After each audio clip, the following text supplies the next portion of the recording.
महीने में हर महीने आते हैं ना, हर हफ्ता भी आते हैं। धन्यवाद। लेकिन मैं उनसे कहता हूं कम से कम साल में एक बार तो कम से कम आए ही जाए, और स्वयं नहीं आते हैं तो कम से कम अपने घर में बुला दिया करें। लेकिन स्वाभाविक रूप से शीश माल को देख करके लोग डरते रहते हैं, पता नहीं कैसा लोग पूछेंगे। देखिए, शीश महल जैसी सुविधा आपको इस कल्याण मंडपों में भी मिल जाएगी। दूसरा, एक साथ 1000 शादी हो तो होटल में कुछ जगह नहीं मिलती। टेंट हाउसेज में जो मैरिज हॉल है वहां नहीं मिलती। जैसे लगन आ गए हैं, लगन चल रहे हैं, एक साथ कभी बहुत ज्यादा अच्छा लगन होता है, एक साथ हजारों शादियां होती है। एक दिन में गोरखपुर में था, 14,000 शादियां थी उस दिन गोरखपुर। अब आप बताओ 14,000 शादियां क्या होटल में हो पाएगा? मैरिज हॉल, इतने मैरिज हॉल है ही।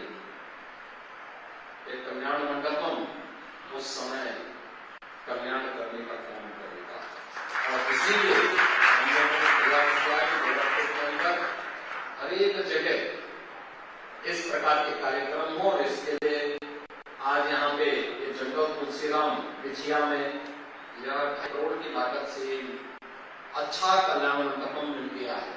इससे पहले मान मेला में भी हम लोगों ने एक कल्याण मंडपम का उद्घाटन किया।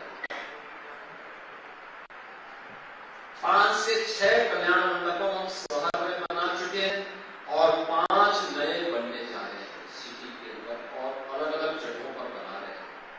वहां के मोहल्लों की सुविधा के लिए, गरीब के लिए, सामान्य नागरिकों के लिए, बड़े लोगों के लिए, सभी लोगों के लिए सुविधा यहाँ प्राप्त हो सके। और इस प्रकार के कल्याण मंडपम लगन नहीं है, शादी ब्याह नहीं है, कोई सार्वजनिक कार्यक्रम के लिए हो सकता है, और नहीं कोई कार्यक्रम है तो आप कालीबाड़ी के बाबा का कथा भी करवा सकते हैं, उनकी कथा भी चल सकती है। यानी ये सभी कार्यक्रम एक साथ चल सकते हैं। तो इसलिए ये कार्यक्रम आज आप लोगों के लिए दिया गया है। अभी जो कल्याण मंडपम बन रहे हैं माधो नगर में, वसारत आपती नगर वसारतपुर में, उर्वरक नगर के नकाहा में, महादेव झारखंडी में, और बाबा राघवदास सेमरा में भी एक कल्याण मंडपम का निर्माण कार्य हो रहा है। ज्यादातर में विधायक निधि का ही पैसा हम दे रहे हैं, विधायक निधि के पैसे से बने, क्योंकि नाली सड़क के लिए अन्य विभाग कार्य भी कर रहे हैं।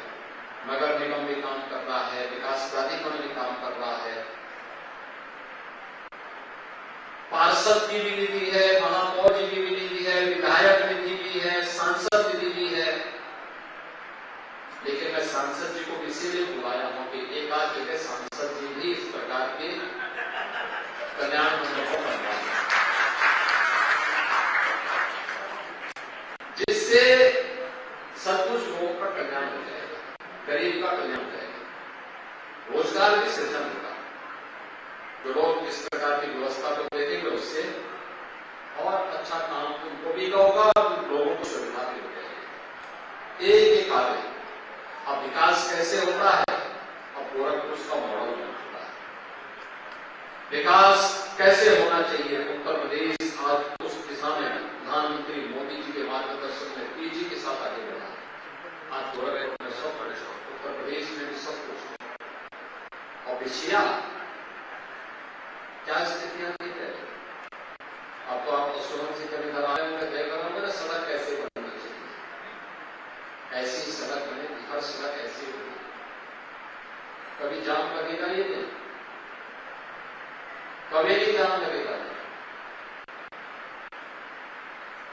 जल जमाव की समस्या का समाधान का एक बहुत बड़ा है ये गुड़गौवा नाला कैसे होता है, लेकिन पूरा कीचड़ से सना रहता था, बरसात के समय में बाढ़ आती थी,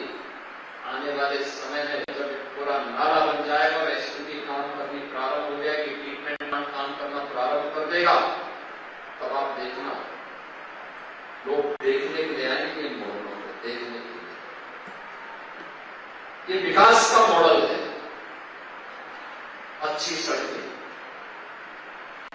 जल निकासी की प्रॉपर व्यवस्था, गरीबों के लिए आवास। राप्ती नगर विस्तार में वहां पे स्पोर्ट्स कॉम्प्लेक्स भी बन रहा है और हर तबके के लिए आवासीय सुविधा। उसमें से यहां पर अभी कुछ परिवारों को आवास के लिए उनका जो आवंटन हुआ, लॉटरी में उनका नाम निकला है, उनको आज आवंटन भी हो गया है। ऐसे ही आवास की सुविधाएं यह अन्य जगहों पर भी उपलब्ध करवाई जा रही है। कोराबार के पास उपलब्ध करवाई जा रही है। अभी मालीराम के पास एक आवासीय स्कीम आ रही है, बहुत बड़ी आवासीय स्कीम आ रही है। अन्य जगहों पर भी ये सब कार्य हो रहे हैं। अब गोरखपुर में तो सब कुछ है, अच्छी सड़क हो रही है, एम्स गोरखपुर आ गया है, मेडिकल कॉलेज का उद्धार हो गया है, फर्टिलाइजर कारखाना भी चल गया है। जिस ओर जाएंगे आपको 4 लेन की कनेक्टिविटी मिलेगी। गोरखपुर से लखनऊ के लिए गोरखपुर लिंक एक्सप्रेस में है, गोरखपुर से वाराणसी के लिए 4 लेन की सड़क है,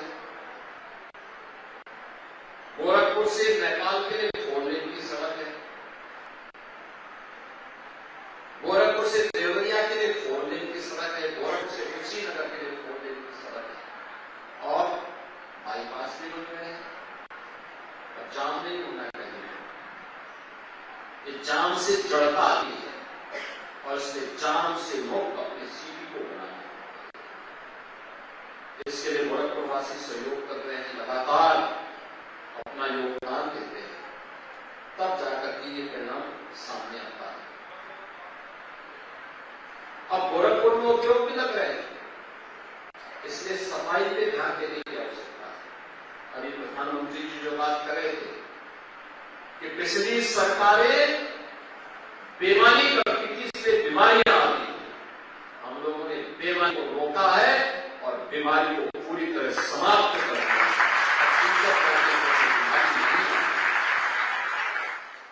लेकिन जनता का दायित्व है शुद्धता और स्वच्छता पे ध्यान दें, गंदगी न होने दें, कूड़ा सड़क पे न फेंके, प्लास्टिक सिंगल यूज प्लास्टिक को नालियों में मत डालिए, सड़क पे मत डालिए, उपयोग मत करिए, ये नुकसानदायक है। देखो ना क्या दिल्ली में घुटन भरी जिंदगी हो गई है। ऐसे लगा जैसे गैस चेंबर में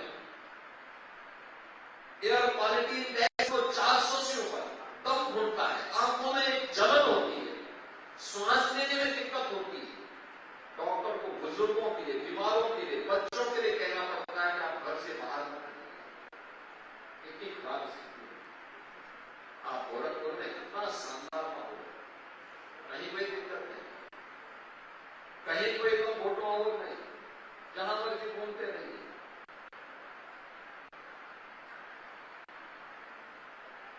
क्योंकि पर्यावरण को आप बचाएंगे तो पर्यावरण आपको बचाएगा। धरती माता के प्रति आप अपने उत्तरदायित्व का निर्वहन करेंगे तो धरती माता भी उसी प्रकार का आशीर्वाद देकर के आपको फलने फूलने के लिए यहाँ राह दिखाएगी। और इसी राह के लिए हम सबको योगदान देना है, गंदगी नहीं करना है, गंदगी नहीं करने देना है, सार्वजनिक संपत्ति को नुकसान नहीं पहुंचाने देना है। हम लोग देखते हैं रामगढ़ पाल इतना अच्छा पाल बन गया, लेकिन लोग वहां पर आज भी कुछ लोग जाते हैं खा करके और जो जूठे पत्तल होते हैं और अन्य डिब्बे होते हैं फेंक देते हैं पाल के, कितना नुकसान पहुंचाते हैं। उससे चूहा होता है, गंदगी होती है, वही सड़ता है, फिर वही से फिर मच्छर पैदा होंगे, फिर बीमारियां पैदा होंगी। इन सब से बचना चाहिए और कोई गलत कर रहा है तो